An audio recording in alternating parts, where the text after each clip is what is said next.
Here's Okay. number one, and number two's downstairs. Oh, and are you the author of these books? Well, they're standards. Oh, okay. Well, this first one, for example, I wrote, I did an arrangement of the Star Spangled Banner. I'll have to tell you that story, why I did that. And then I did a Stephen Foster, because I'm a big Stephen Foster fan. I did Gentle Annie and Laura Lee. Okay. And then I did a classic American song called Shenandoah. Oh, I love that song. Beautiful song. Then I did some American folk songs like Black is the Color of My True Love's Hair, Go Away from My Window, Go Away from My Window, Oh, yeah. Go Away from My Door. And then the last one was Trouble in Mind, and I'm blue. Beautiful. But I won't be blue all day. Okay, then I did some classic songs like Amazing Grace, O Sole Mio, Silent Night. Original compositions, My Little Dancing Girl. These are all from my granddaughters. My Little Dancing Girl was for Allie. Nina's Smile, which is very nice. Mel Bay put that out for a long time. Uh-huh. And then I wrote a song called Natalie for the youngest one. And then finally, for my wife Joni, You Are All, a song for Henry, dedicated to Henry Mancini. Bird's Song, dedicated to Charlie Parker. Now you're talking. And then Jolly Joe, I guess this one is for me. Oh, that's beautiful. That's beautiful. Now, that's book one, though. Oh, I love it. I love it. Now, you mentioned a couple of tunes. So Trouble in Mind reminds me of Herb Ellis, and it's actually Herb's birthday today, I found out. Really? Today? Yeah, today. And Herb used to always love that tune, Trouble in Mind, Yeah. No kidding. Mm-hmm. It's also Tony Bennett's birthday. Oh, that's beautiful. I didn't know that. Okay. Wow. We each got a fun fact today. Yeah, wait a minute. I want to see this. Trouble in Mind, Amazing Grace. Go Away from My Window. I don't know where I learned these folk songs, but I do like them.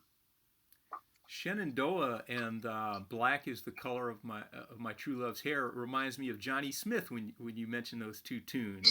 He did those, yeah? Because he recorded those on the Man with the Blue Guitar, the solo album, And, actually, Joe, you remind me a lot of Johnny Smith.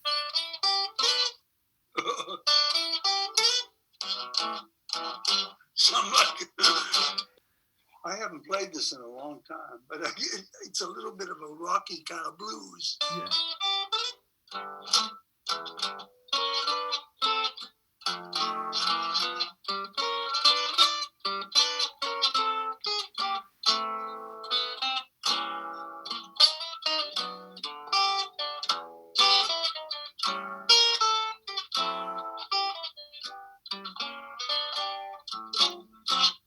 Something like that. I haven't played it. You sound great, Joe.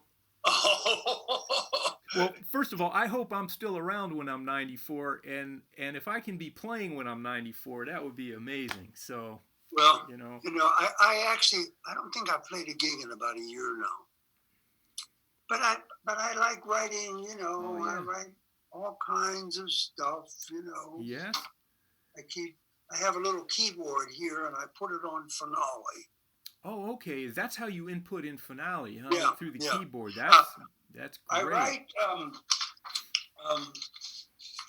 if you can see that, I'll write a guitar part, longhand, then I'll put this on Finale. Oh, beautiful. Now, I have to type in all that stuff. I have Sibelius. I have the competitor's version. And I have to type it all in with a laptop keyboard. But you are actually playing it in there like MIDI, which is beautiful. That's the way to go right there. No, I'm not playing it in. I put it in on the keyboard. Oh, you mean the typewriter keyboard? Yeah, okay, gotcha. Okay, we're on the same page then. I use the keyboard for Finale and quarter notes, half notes, eighth notes, all that. Yeah, and now how long have you been using Finale? Well, when I first started teaching, let's see, in the early 70s, I was at Pitt. I started teaching at Duquesne. I think Apple got in touch with me, and I had one of those little white cabinet, the first Apple computers. Yeah. I should be a lot more techie than I am because I've been around it a long time. But I did a little. I guess I did some promos for Apple. Oh, that's excellent. Yeah. Back then. Those are collector's items now. Those first, if you those computers. If you still have one, there's big money in that, I think. Yeah. Really, one of those. They kind of stood up. Yeah, I think they called it was it the Mac 1 or something like that? Maybe, yeah. I mean, I hear people collect those, so you know. I have here a Macintosh. I forget. A big one, about a 21-inch now. The iMac, probably. Yeah, iMac. Those are nice. Yeah. Yeah. Oh, that's really cool, Joe. You know, we met one time back in 1986. Yeah, I came to Pitt. I was thinking of transferring. I was at Berklee College of Music in Boston, and my parents lived in Pittsburgh. Yeah. And my father was affiliated with the university, with the medical part of the university, you know, UPMC Health Systems. And so I was thinking, well, it might be really nice to, halfway through my Berklee education to get a different perspective. So I went up into your office, and you were great. You were so kind and friendly, and you introduced me to Nathan Davis, I remember. Nathan was there then? He was there, and I remember you handed me your guitar, and you said, hey, can you play something with chords in it? Sort of like a Joe Pass thing, you know. I was really tempted to come and study at Pitt. And especially because of you, you know. They had a much more national kind of outlet, you know, than Pitt did.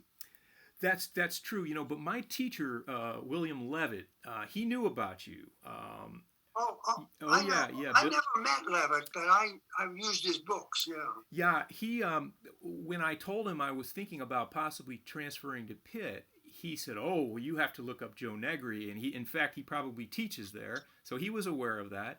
Very and good. He told me about your album with the song "The Boy Next Door" on it, and he said you have to hear the way he plays that tune. So I did. I went to Looney Tunes, the record store in Boston, and I found a copy of your album there, and I was blown away. And we listened to it together in his office. And he was saying, "Oh my, listen to that! You know, I mean, that's such tasteful playing." So we were really impressed with your playing on that. That whole album really is something. You know, what was interesting, Steve, was that when I started at Pitt, jazz guitar was not recognized. Mm-hmm. You know, none of the schools were teaching it.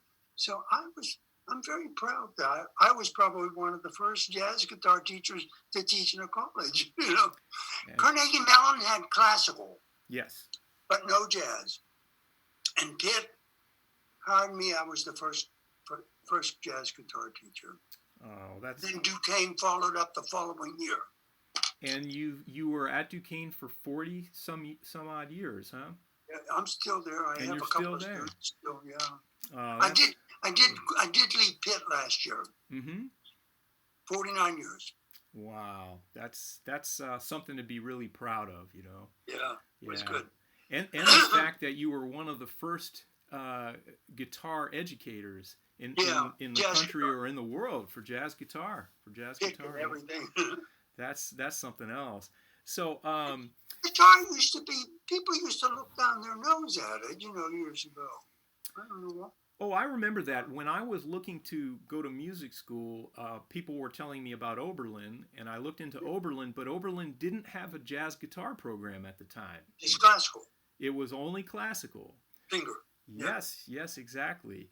Yeah. And so my options were a bit on the limited side back then, and that was only 1984. I mean, that doesn't seem that long ago, but of course it was quite a few years ago now. Yeah. So maybe I should officially sort of start the thing off by saying, everybody, we're really honored to have Joe Negri with us today to talk about music and the guitar and his life, his career. And I've been aware of Joe we were just talking about this, since the early 80s. And I'm not even from Pittsburgh. So that shows you that his name has gotten around the world, certainly. And really happy that you could join us today, Joe. No, thank you very much, Steve. I guess the guitar did a lot, but I have to give credit to the Fred Rogers Show, because after the Mr. Rogers Show and Negri's Music Shop and all of that, then I seemed to get a little bit more national attention. That did it. Well, I also think that, and I've read this, I've heard this from other musicians, that your choice to stay in Pittsburgh and not tour around the United States is another reason you're sort of, for a while, were a very well-kept secret. You know, yeah. But I realized that your family was first, as it should be. That's what did it. The family. The girls were just 2 years old, 1 year old. Mm-hmm. They're starting, and I didn't want to go to New York City and have them be raised by a nanny or stuff like that. Yeah, that makes a lot of sense. Now, I understand you were, I believe, in New York for about 9 months with Shep Fields, or were you sort of all over the country with his band? I was all over the country. Uh-huh. I had just turned 17, and Shep called me down. I'll never forget this, because I just feel associated with this story. He called me down to a place called the Stanley Theater, where the big bands used to play. Uh-huh. Now, the other guy that went to the Stanley Theater was Billy Strayhorn, who went to see Duke. And Duke said, come to New York. So I go down to see Shep, and Shep says, how would you like to join the band? So I quit high school and joined the band. You were about 16, did you say? Yeah, I was just 16. I turned 17 in June, and I went on the road with him. I was on the road until the Army grabbed me a year later. Okay, and how long were you in the Army for? Well, then I was in the Army almost 2 years. Oh, okay. I actually went to Europe. Oh, okay. Wow. I was fortunate. I missed the Battle of the Bulge by a week or so. Really? Funny story. I'm in my last week of basic training. It used to be 18 weeks, and that was it. I was in Georgia. Georgia on my mind. My God, what a place. So we took a 20-mile hike. It was our last event. Mm-hmm. I sit down for a break, and I took my shoe off, and something must have bit me, because before I know it, I had an infected foot and wound up in the hospital. Mm. So it set me back more than 2 weeks, the foot. And then I got my 2 weeks at home, my 2 weeks leave, which set me back a month. Now, had that not happened, I'd have been in the Battle of the Bulge, and who knows what. Oh, my goodness. Because you remember how awful that was. That was a really bloody... So many people got killed. Oh, absolutely. Yeah, not too many people. I got there right after, and the Army was moving like crazy, and I went right to Germany. I can't think of the name of the town. Right on the Rhine River. Mm. And I stayed there, and I took care of displaced persons, got them out of the homes, and tried to send them back to their countries like Russia and Poland and all that. That's what I did. Wow, what a story. Amazing. And then when you came back to the United States, you went back to Pittsburgh, I understand? I went back to Pittsburgh. I had a very talented brother, 2 years younger than me. Bobby, correct? Yeah. Yeah. And he was a friend of Joe Pass's. Mm. He worked with Joe. Yeah, they were in some early bands together, I understand. Yeah, there was and a fellow named Don Alico from, they were all from Johnstown. Mm-hmm. Joe and Alico, and my brother would go up there and work with them. So I came back here, and Bobby and I hooked up. Believe it or not, you're gonna laugh. Nat Cole was real popular, so we had a Nat Cole kind of a trio. Oh, of course. And we were playing like little jazz clubs around Pittsburgh, not making much money. Well, that was, I guess, the Drummerless Trio was a big thing back then. Yeah, we had a good bass player, and my brother and me. That was it. What's that saying about the drummer? About it's better to have a no drummer at all unless he's a good drummer, something like that. Yeah. Yeah. Well, when I got into bebop, I had a couple of good horn players. One was a fellow named Danny Kahn, a trumpet player, great, and Joe Dallas, a trombone player, and me. And we were a pretty good bebop band. But our drummer, talk about getting in your hair, especially guitar. You're trying to play fills, and he's going, bamming away all the time. So eventually, I found a kid. He was only about 17. His name was Tom Wendt. Uh-huh. He's very popular today. He has his own group.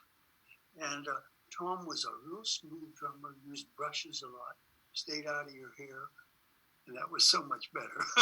Yeah, I think Gene Bertoncini had a name for those kind of drummers, that you were talking about, the first kind, bashers. Said, is he a basher? I love Gene. He's a good friend of mine. Oh, yeah. Well, I was thinking about doing an interview with Gene, too, because, we got one of my last gigs that I did before the quarantine was actually with Gene and another guitar player from the D.C. area named Steve Abshire. And it was I know that name. I bet, yeah. Steve gets around. So I really love playing with Gene and just hanging out with him and talking. He's a really good guitar player. Oh, he sure is. Absolutely. So many of the there are so many great Italian guitar players. Right? I mean, it's just amazing, the long list. Pretty much all about Pizzarelli. Eddie Lang, Eddie Lang, oh my God. Yeah. So how would you explain the fact that there are so many great Italian guitar players in jazz history? That's an interesting point, because the guitar came from the Middle East through Spain, and it just became a very popular instrument with Italian song, Mm-hmm. I understand the very first popular song in Italy was O Sole Mio. And I think it was always played with guitar and stuff like that, Mm-hmm. Even the opera singers like to sing with guitar. Did you start with solfeggio? No. I had a very funny beginning, Steve. I was a performer. I was like a show business kid. I sang and played the ukulele. My dad would teach me the chords. I'm trying to think of some of the songs we used to do, but I will. Anyway, it was the ukulele, and I would sing, And then Brother Bobby and my cousin would come out, and we had a dance group, and we called ourselves the Rhythm Boys. Mm-hmm. So the ukulele was a little bit not strong enough. So my dad switched me to guitar, but mainly to accompany the songs, Right. At about 13 years old, I had a voice change. It cracked, and I didn't have this good voice anymore, and I was embarrassed to sing. So that caused me to focus on the guitar, and my dad figured, well, I'm going to find him a teacher. And we found a fellow named Vic Lawrence here in Pittsburgh. Mm-hmm. And that was the guy that introduced me to Eddie Lang and Carl Kress and chord melody solos and all the rest of it. I also had a pretty good technique, I could do stuff like the Flight of the Bumblebee. Wow, okay. Or staccato. You've always had good chops, Yeah. Yeah. That's why you remind me a lot of Johnny Smith. Just you're very clean. Yeah, Johnny had great chops. Oh my God, wonderful. The best. Yeah. The only thing that Johnny and I didn't have in common, my hand was too small. His closed voicing. Oh boy. I tried it, but I just. Well, Joe Pass one time said, those guys that do those stretch voicings like Johnny Smith and George Van Epps, he says, when I do that, he says, I play one stretch voicing and then my hand cramps up and I can't play anything after that. He says, forget that. I just go with easily obtainable grips, Yeah. So your brother, you said, knew Joe and played with him. Yeah, he did. So I guess you got to know Joe pretty well. I got to know Joe. He came in a couple of times, and we went out to dinner and a couple of things. I wasn't real tight with him, and he was a little bit competitive. He was really competitive, and I could imagine. There was a story about I heard we have a good club here called the Manchester Craftsmen's Guild, and it's run by a nice guitar player named Marty Ashby. So Joe came in there to play, and I think we brought him to Duquesne to do a master class or a clinic or something. So he and I played, but I heard this story about this wonderful girl guitar player, and she made the terrible mistake of giving him the impression that she was trying to outdo him. Well, I understand he took her through the coals and made her. He just smothered her with technique and everything, because he didn't like to be outdone. Interesting, yeah. I was never one of those cutting guys, you know. There was a guy here in Pittsburgh who played tenor sax, and he said, if Jesus Christ played tenor, I'd cut him too. No way. That's oh boy. Speaking of Pittsburgh, I know the Hill District was sort of the place where all the jazz clubs were. That's where George Benson, yeah. Yeah, so I imagine that you and George played a lot in the Hill District, and I heard a story that Wes Montgomery came to the Hill District several times. I'm sure he did. He probably knew Georgie well. Well, in fact, I think George said he came over into a club where Wes was playing for the first time, and he said you were in the club listening to Wes, and you were both your jaws just hit the floor, who is this guy? And so I was wondering, did you get a chance to meet Wes? And I think so. He played in a funny club out in a small suburb called Cannonsburg. Perry Como was from Cannonsburg. A lot of good musicians, and he was working a jazz club out there. And I think he came into the Crawford Grill was the big place where the Strayhorns and everybody used to play. Diz would come in, and Bird. My beginnings with jazz were Charlie Christian. That was the guy that really nailed me, and I copied several of his solos. I actually transcribed them. Rose Room and a couple of things that he did with Benny. And from there on, I kind of moved up on my own. But what I liked about, I don't know if you can see this, yes. What I liked about Charlie was that,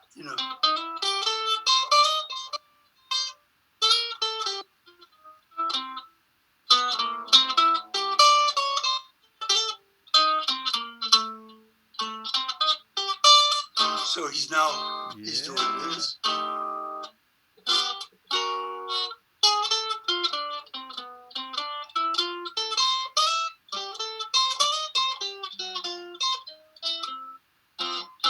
Kind of bluesy, but beautiful. But that was Charlie. That's where he came from. Yeah, absolutely. Yeah. Yeah, so that sort of changed the whole game for you when you heard him, huh?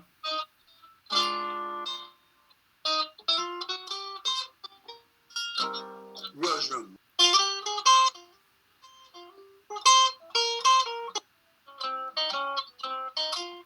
Rose Room.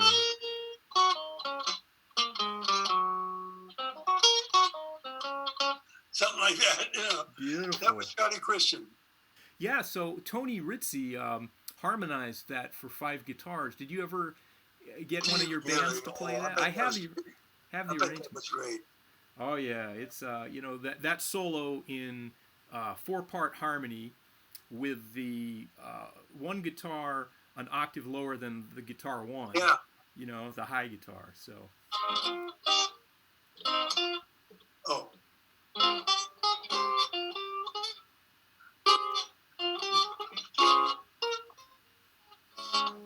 Oh yeah, that would be really something. Yeah, that's. I mean, it's pretty hard for one person to play it, but yeah, it sounds so beautiful when you hear 5 guitars playing that